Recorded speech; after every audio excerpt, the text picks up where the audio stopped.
Good evening, everybody, and welcome to Champions League Chat, my unscripted, unfiltered, pretty much unedited chat after the latest round of Champions League action. Today, we are going to kick off with a talk about Arsenal's crushing 4-0 victory over Atletico Madrid. Look, we do need to provide a little bit of context around this result. They did have chances at Atletico Madrid, that was, particularly through Julian Alvarez, who was excellent in this game, and Giuliano Simeone after David Raya went walkabout in that first half. But the way Arsenal built through this game and ended up with a 4-0 comprehensive victory over Atletico Madrid, a side that have reached 2 Champions League finals since 2014, that have won 2 league titles in that time as well. Super impressive. And yes, Atletico Madrid aren't the same side that they have been in previous years. They're already 8 points behind Real Madrid in their La Liga standings. They've dropped points in way too many games against the likes of Elche and Mallorca and Celta Vigo, etc.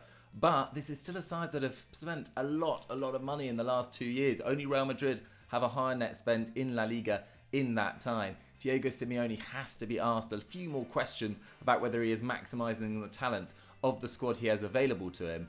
But on an Arsenal perspective, I think they've now got to be considered strong contenders for this competition. I said before a ball was kicked that I backed them and Barcelona to reach the final, and I am feeling stronger and more convinced about Arsenal reaching the final than Barcelona as it stands. Barcelona's defence still really troubles me. There are moments even in that Olympiacos game where Eric Garcia or Kubasi are caught out of position. It's way too easy to get in behind, and I do think you do that against the likes of Michael Olise or Dembele or even Saka or players like that, players of that ilk, the real top grade, and I think they could be exposed. As for Arsenal going into this game, they conceded the fewest expected goals in the entire Premier League. They're on track to concede 14 league goals across the entire season, breaking Jose Mourinho's record from 2004-05, and they conceded the fewest amount of expected goals in the Champions League too.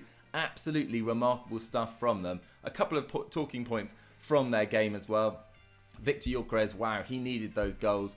9 games without a goal for club and country. 2 goals. I'm not sure it's totally necessary to pull out the Gyokeres celebration with 2 goals of that quality. I'd also like to touch on Zubimendi. What a phenomenal signing he's been so far. We did our top signings of the season on the lowdown. I had him at 2 behind Granit Xhaka. The other lads, spoiler alert, had him at number 1. Such has been the impact he's made since joining from Real Sociedad.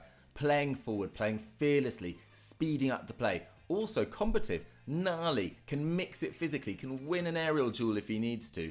And you look at the depth that Arsenal were able to bring in on this game as well. You look at Ranieri and White and Norgard and Mosquera, and factor in that they still didn't include Havertz and Odegaard and Madueke. And this squad just looks phenomenal. And come April, May time, when PSG have played close to 2 years consecutively, averaging a game every 5 days for 2 years, already playing a part on their slow start to the season, although they did get back to winning ways spectacularly against Bayer Leverkusen last night. I think that's when it will come a cropper for PSG. Bayern look like a big threat as well, but have we seen Tar, Upamecano, Neuer, their key defenders and triumvirate in that defensive area, tested enough in the Bundesliga? Will we see them tested enough in the Bundesliga this season with Leipzig and Leverkusen and Dortmund missing so many key players? I'm not so sure. So I think Arsenal are strong contenders. That is now 13 home Champions League games in a row where they haven't lost a single goal, where they haven't conceded a single goal. Absolutely remarkable. I think they are purring right now. They are turning into one of those winning machines. And look, they've got to keep it going. They've got Crystal Palace this weekend. But Arsenal look like real contenders for the Champions League. Next up, I want to touch on Liverpool 5, Eintracht Frankfurt 1. And I want to give credit to Liverpool in due course, especially given the run they were on, 4 consecutive losses. But Dino Toppmöller, you have to take a long look at yourself for your team selection for this game. Leaving out Burkardt, leaving out Uzun, leaving out 5 of your 11 most used players so far this season, rotating heavily, came back to bite you massively in this game. And yes, you took the lead through Rasmus Christensen, again a very familiar sight. If I close my eyes and think of what I see from Liverpool this season, it's their players 5 yards behind the ball, running full pelt to try and get back in position. That's what happened again for that first goal. Andy Robertson's ball for that Hugo Ekitike goal is a thing of beauty. And then, can we talk about Dino Toppmöller's structure defending corners. You do not need to do man-to-man and then zonal, but then your man-to-man players be the likes of Axnar Knauf, marking Virgil van Dijk and Ibrahima Konate. A diminutive forward that has no height advantage whatsoever, no aggression in his game. Why is he marking your two most aerially dominant defenders who just came in like an absolute steam train, absolutely battered their way past their markers, heading towards the goal. Brilliant stuff. And then for Florian Wirtz to grab 2 assists in this game, his first goal contributions for Liverpool since the Community Shield. Really, really impressive stuff from Florian Wirtz. This was much more like the player we're expecting to see on his return to German soil, of course, along with Dominik Szoboszlai. I thought he was brilliant at the base of midfield, especially given the fact they couldn't call on Ryan Gravenberch. That decision not to strengthen further in defensive midfield this summer does seem like it's going to be an issue as the season continues. Unfortunate for Jeremy Frimpong as well, picking up a hamstring injury. That's really not ideal as he tries to get his season on track amid some injury issues. But Arne Slot will be really delighted with this. We still didn't see enough from Alexander Isak, who was substituted at half-time. Mo Salah didn't make much of an impact when coming on as well. And it has to be tempered with the fact that Eintracht Frankfurt are pretty much a gift shop so far this season. They've conceded the most goals in the entire Bundesliga going into this game. Only Almaty conceded more goals in the Champions League as well. This hasn't been an easy Champions League campaign so far for Eintracht Frankfurt. They beat Galatasaray 5-1 in their opening game. They've lost their last 2 5-1. So for Toppmöller not to start their best players in this big game, which could potentially get them back on track, really, really disappointing, especially introducing Uzun and Burkardt late on with the game already gone. What was the point in that? In terms of Liverpool's key performers, Andy Robertson stepped up as well. Mamadashvili made some big saves, but this was about Florian Wirtz and Hugo Ekitike for me. They are the potential partnership and the partnership that looks the most solid so far this season that Liverpool need to bank on going forward. Well done Liverpool for ending your losing run, but the context of Dino Toppmöller's selection has to be taken into account. The early kickoff yesterday was Barcelona Olympiacos. Now the big talking point from this game was the Olympiacos red card for Heze for literally putting an arm back and lightly touching Casado's face, who goes down so dramatically. Never should have been a red card. And at that moment it was 2-1 to Barcelona. Olympiacos had a lot more momentum in the game. And of course it ended as a bit of a rout. Shout out Fermin Lopez as well. There was so much speculation about his future in the summer. Links to Chelsea. But this guy has really elevated his game this season. He looks so clinical. And he's always had this really aggressive, fun, box-to-box style. And in the summer there was talk about a falling out with Gavi over some training ground tackles. That seems to be put to one side. And whilst Gavi was the golden boy once more emerging from La Masia, with Pedri of course being signed from Las Palmas, it now feels like Fermin Lopez has overtaken Gavi in the pecking order. And given the fact that they didn't have Lewandowski and Rafinha ahead of El Clasico this weekend, for Marcus Rashford to step up with 2 brilliant goals, recreating that near post finish he's so effective at, brilliant stuff from him. And I think most Man United fans should be happy for Rashford too. Yes, this is a player that lost his way towards the end at Man United. Did he necessarily have the perfect attitude during his final years at Man United? Absolutely not. But this isn't like a Rasmus Højlund who struggled to live up to their price tag, or someone like Scott McTominay who could have maybe done a job in this Ruben Amorim system. This is someone that gave everything to Man United, a boyhood academy graduate, so they maximised his talents at Man United. He's lost his way, and they now have Cunha, Mbomo, Mount, etc., Šeško. So they need someone to pay that £40 million for Marcus Rashford, and then reinvest further in the squad. So every result and every game that he plays well for Barcelona just helps Man United's cause on this. And I imagine most Man United fans, I can't speak for all of them, can't speak for any of them, I can't speak for all of them, will actually be pleased that Marcus Rashford is really delivering now for Barcelona. But as I said at the top of the show, I still have some doubts about them defensively. I do think Inigo Martinez was so crucial last season in helping out Kubasi at the back. Eric Garcia has started the season really well, but he was beaten in the air for El Kaabi's goal, which then gets disallowed and they has to take a penalty instead. It was all a little bit of a mess. But either way, there are problems there for Barcelona defensively, and I do think a better attack could exploit it. Next up, I want to talk about what was probably the shock result of the entire set of fixtures. And yes, PSG thrashed Bayer Leverkusen. Amazing to see Desiree Doué and Kavisha Kvaratskhelia getting back to their best. And yes, Dortmund bounced back from Der Klassiker with a comfortable victory over Copenhagen, and Arsenal's victory over Atleti, which I've already mentioned, absolutely amazing. But the shock result was without doubt PSV 6, Napoli 2.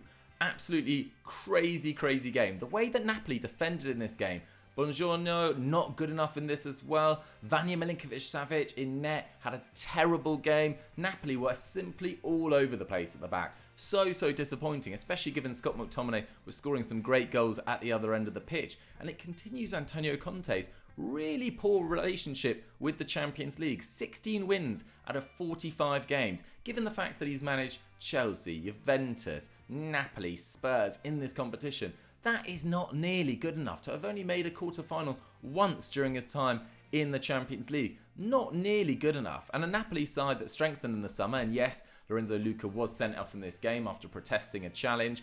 Really poor decision from him in the way he tried to cover up by saying, oh, I was just talking about the challenge. No, get off the pitch. Not nearly good enough from you in this game, in a game that they really needed you as well. But Napoli and Conte, huge question marks have to be asked about how deep they can go in this competition. He just can't seem to manage 2 competitions per week. It's just not his game. And it has to ask some questions about whether he belongs in that really top echelon of managers worldwide. Because if he is to continue this record with Napoli and continue to struggle to pick up points regularly, I don't know how he can be. Massive result for Chelsea tonight. Again, context similarly to with Liverpool, they were playing a poor Ajax side. The only side going into this round of fixtures that hadn't scored a single goal were Ajax, and they were under pressure as well. Johnny Heitinga, I think if it wasn't for the fact they changed manager so many times in the last 2 years, I think he'd be under pressure for his job already. They are a distant 4th in the Eredivisie. Feyenoord have gone off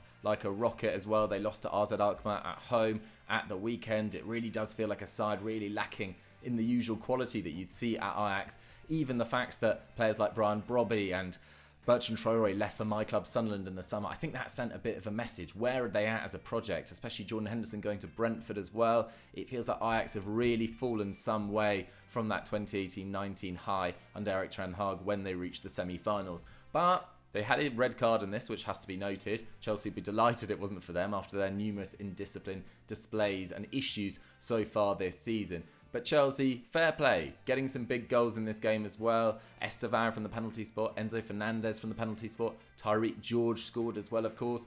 And Caicedo continues to be able to strike the ball from the edge of the area. Deflection on this one, and I think most Chelsea fans will be concerned by the fact that he is their top scorer in all competitions so far this season. But what an asset to add to his game as well. Really does look like one of the most complete midfielders in the entirety of Europe so far this season. Respect to Moises Caicedo, respect to Chelsea as well. They've spent years outside of this competition. They got off to a difficult start against Bayern Munich in a game where they were their own worst enemy at points really as well, with Malo Gusto making that mistake, with Chalobah scoring that own goal of course as well. But to bounce back with that much needed but not particularly dominant win against Benfica, and then this comfortable win against Ajax. Well done Enzo Maresca's Chelsea. You put yourself in a very good position to qualify for the playoffs at the very least, which I think is what you probably take before a ball was kicked. In terms of the other English sides that I haven't mentioned, Man City got the job done in comprehensive style against Villarreal. That record from Erling Haaland, absolutely phenomenal so far this season. I think of their last 17 goals, he's scored 13 of them. Frightening stuff from the big Norwegian, and his record in the Champions League, 1.04 goals per game, the best record in Champions League history.